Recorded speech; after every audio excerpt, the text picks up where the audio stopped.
So this is the story now of Soul Witness. In 2011, Harvey founded the Brookline Youth Awards, an annual event showcasing the stories of young people who go the extra mile to persevere and make positive change.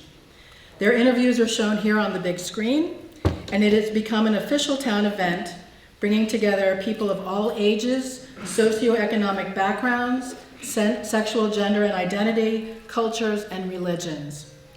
In 2014, because of Harvey's commitment to creating a digital archive of Brookline's young pioneers, Lloyd Gillenow, the town's diversity officer, introduced Harvey to the Holocaust interview tapes for a pairing that would be a natural extension of the work he'd done on the Youth Awards. Harvey began the process of salvaging, organizing, and archiving the tapes, some as old as 27 years, digitizing and logging the majority of all 39 interviews. Harvey watched every single tape, taking hundreds of pages of notes over 80 hours of firsthand Holocaust experiences. Harvey spent days and nights preparing the script and painstakingly piecing together the voices that would become Soul Witness.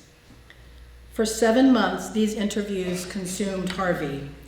It was a grueling task, not for the faint of heart. As inconceivable as this is, I ask you to imagine now what it would mean to become connected to these people as if they were your family. There's no escaping the weight of these testimonies, and yet I don't know how he did it, but he persevered. Sometimes in life, we're called to do bigger things than ourselves, in spite of how isolating and impossible it may seem. To know Harvey is to know that when there's an opportunity to do something for the greater good, there's absolutely no stopping him. I know this because I had a front row seat to Harvey's resolve. There were many nights that Harvey didn't sleep, haunted by the stories and frustrated by the roadblocks he encountered along the way, and there were many tears. Humbled by the weight of this mission, there wasn't a day that went by where Harvey didn't second guess himself. Could he, would he do right by Regine, Leon, and the witnesses? This film could not have been done by just anyone. For Harvey, this was a calling that he could not ignore. And I do believe that there were greater forces holding Harvey up, helping him and all of those who would come to support him in this effort to bring these voices to light.